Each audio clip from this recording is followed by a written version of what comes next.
Meu nome é Mauro Leonardo Cunha. Estou aqui com vocês para conversar sobre esse atraso da advocacia em relação ao fenômeno digital, né? Que acaba tendo por consequência um atraso da própria OAB, né? E quase que como um eco disso, um atraso do judiciário, não é? Isso tem um impacto enorme sobre a valorização das profissões jurídicas no bojo da sociedade. Né? As empresas não veem mais o setor jurídico como viam antigamente. Né? Enquanto que profissões como a contábil se desenvolveram bastante com o fenômeno digital, né? Certos problemas até de invasão de competência, do que seria claramente para mim competência do advogado pelos contadores, se agravaram com o fenômeno digital, né? Só para dar o exemplo do contrato social das empresas. Né? E por que foi assim? Porque o registro de empresas, o registro público, né, acontece junto às juntas comerciais, né? E as juntas comerciais foram pressionadas, receberam pressão dos contabilistas. Né? E correto fazer a pressão, desvalorizar a profissão deles na sociedade. Nós não. Nós deixamos nossa profissão devagarzinho ir ficando para a beirada externa do fenômeno digital. Isto é grave, isto é grave. Os tempos de resolução de um processo judicial são completamente incompatíveis com a realidade, inclusive, da tecnologia digital, da realidade das redes. E eu não estou falando de número de recursos, eu estou falando da quantidade de prazos. Tá? Os dias de prazos somados são fora da realidade digital. O advogado é forçado a trabalhar nos sistemas do judiciário, redigindo petições como se eles tivessem tudo no papel. Mais do que isso, né? Como escrever não é caro porque não há mais a limitação de se escrever e os juízes gostam muito de formalismo, essa é a grande verdade, ao advogado não é dado fazer petições curtas, porque o juiz beneficia o advogado que escreve demais. Né? E fora a fenômenos profundamente burocráticos do Brasil, como essa coisa do pré-questionamento, de se em qualquer momento tiver faltado pré-questionamento, poder se livrar do advogado, né? O judiciário quer se livrar dos processos, a gente sente muito isso. Né? Há uma pressão numérica que vem do mundo administrativo, vem da administração de empresas ou da administração do serviço público. Né? Número, relatório, metas, na questão do CNJ.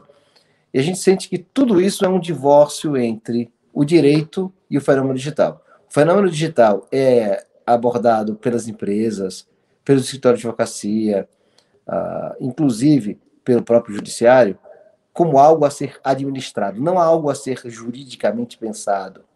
Né? Você não vê faculdades fazendo simpósios de hermenêutica digital. Isso tem uma consequência. Não pensar hermeneuticamente o fenômeno digital tem esta consequência de deixar o direito cada vez menos valorizado e as profissões jurídicas cada vez menos valorizadas, em que pese uma remuneração ainda alta dos membros do Judiciário, do Ministério Público, da Defensoria, das defensorias públicas em relação ao conjunto da sociedade. O que nós sentimos é, no grosso, uma desvalorização das carreiras jurídicas. Porque as carreiras jurídicas não conseguem lidar diretamente com o fenômeno digital. É sempre pela intermediação do contábil, da administração, isso é grave, dos técnicos de informática, mas, por exemplo, não há no Brasil a carreira do especialista em informática jurídica, nem no executivo, nem no legislativo, nem no judiciário. Assim como de resto, nem há, em geral, muitos cargos, ou são muito poucos, para arquivistas. E por que eu falo de arquivistas? Porque eles são os especialistas em classificar informação. Tá? O arquivista e o bibliotecário são especialistas em classificar informação. Aquele sistema todo de gestão das malas no aeroporto de Hong Kong, só para dar um exemplo, não vem do pessoal da informática ou da computação. Há um pensamento de classificar bagagens ali oriundo da biblioteconomia. O mundo do direito se afastou perigosamente do fenômeno digital, ou o discute de longe, olhando o fenômeno, por exemplo, como a cibermoeda ou a moeda digital, como queiram chamar, como algo a ser observado pelas franjas, ou seja, a consequência do uso, para que é usado. É raro, não tem notícia no Brasil em português de nenhum artigo que tenha analisado o que venha a ser uma moeda digital, de um ponto de vista conceitual, né? O que é moeda? O que é M1, o que é M2, o que é M3, o que é M4? Né? Este fenômeno do digital pode ser chamado de moeda, sim ou não? Se pode ser chamado de moeda, talvez por metáfora, talvez seja melhor falar que é um título, não é? E esses títulos, como se usam, ou seriam meios de pagamento. Há pouca reflexão sobre qual é a natureza jurídica desses grandes eventos, desses epifenômenos, né, como a moeda digital, do grande fenômeno digital. Né? Há muito pouca reflexão. Isto gera anacronismos, como a OAB ser o último dos últimos conselhos de classe a fazer eleições pelo meio digital. Não estou dizendo que tivesse que ser vanguardista, nós somos de uma profissão conservadora, mas talvez não devesse ter ficado para o fim da fila. É muito grave. E a OAB tem problemas sérios de concepção do que é só democracia, do ponto de vista institucional. Eu aprecio, eu compreendo essas realidades. O que eu estou falando é que nós, todos os profissionais de direito, temos olhado o fenômeno digital como algo que não deve ser juridicamente analisado. Não é? E isso tem consequências graves, consequências gravíssimas. Quanto que os advogados discutem sobre como funciona, por exemplo, a Bolsa de Valores, né, no momento que ela se digitalizou. Né? A CVM faz o seu trabalho, né? Mas a gente não tem ainda um equivalente ao Caio Mário, um Orlando Gomes, do que seria, né, um manual bem escrito com base em doutrina bem escrita, né, conceituando, repensando, digerindo, para que aí a profissão consiga compreender aquele fenômeno. Né? Os advogados nunca viraram agrimensores, mas sempre refletiram sobre a agrimensão. Estou falando do campo, por exemplo. O advento da agrimensão foi um advento tecnológico, e o mundo do direito conseguiu se adaptar e perceber.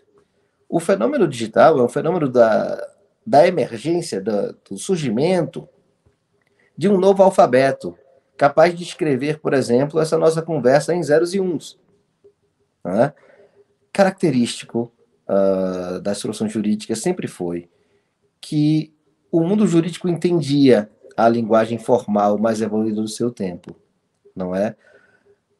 Quando a escrita substituiu a oralidade formal como maneira mais evoluída do ponto de vista formal de expressar ideias, o direito adotou a escrita formal.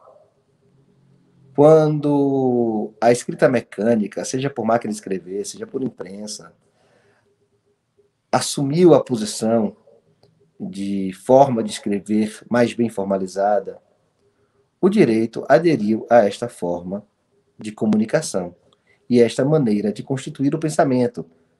Porque escrever livros deu ao mundo do direito, né, e poder copiá-los em várias cópias idênticas, deu ao mundo do direito uma capacidade de análise mais espalhada. Os autores conseguiam propagar as suas ideias sem necessidade do copista. Né? O direito se acelerou, e muito, na constituição do pensamento. Não estou falando só da reação a fenômenos. Né? Lá para frente, a imprensa possibilitou mesmo a emergência, o surgimento do fenômeno, né, da lei nacional. Isso foi um desenvolvimento tecnológico. O direito da lei nacional é fruto claro de um desenvolvimento tecnológico. E neste momento agora, o direito continua apegado à lei nacional, que já não é mais publicada impressa, que está em diário oficial, etc. Diário oficial que é um PDF digitalmente assinado. Não migramos ainda do fingimento do papel. Veja, isso é importante. Todas as comunicações digitais do direito mais formais estão em formato PDF. Acórdãos, sentenças, petições. Não estamos fazendo uma interface de banco de dados com justificativas escritas ponto a ponto. Aquela ficção jurídica, né, de que todos os pedidos se exprimem no papel e que todas são julgadas pelo juiz, porque o juiz tem que decidir cada uma delas no papel. É uma ficção jurídica, eu não tenho instrumentos para verificar isso. E para corrigir isso, eu preciso de um embargo de declaração para provocar o juiz que deixou de falar sobre um ponto de uma petição, por exemplo.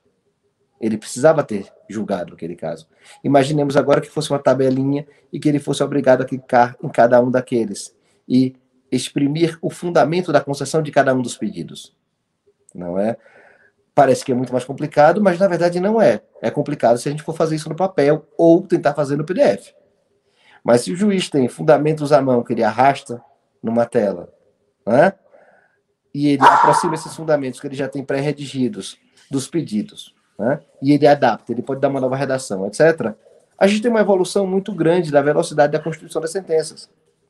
Se os advogados fazem pedidos semelhantes aos outros advogados, né, num banco de pedidos de um sistema da OAB em interface com os tribunais, e o advogado tem um pedido inovador, ele teria que comunicar ao OAB que queria aquele pedido inovador e etc. Isso é possível tecnicamente. Não se faz, e a legislação não avança, porque se desistiu no mundo jurídico de digerir hermeneuticamente o fenômeno digital. Eu queria chamar cada um dos senhores e das senhoras para esse esforço de digerir hermeneuticamente os fenômenos, os epifenômenos desse grande fenômeno digital e das redes, né?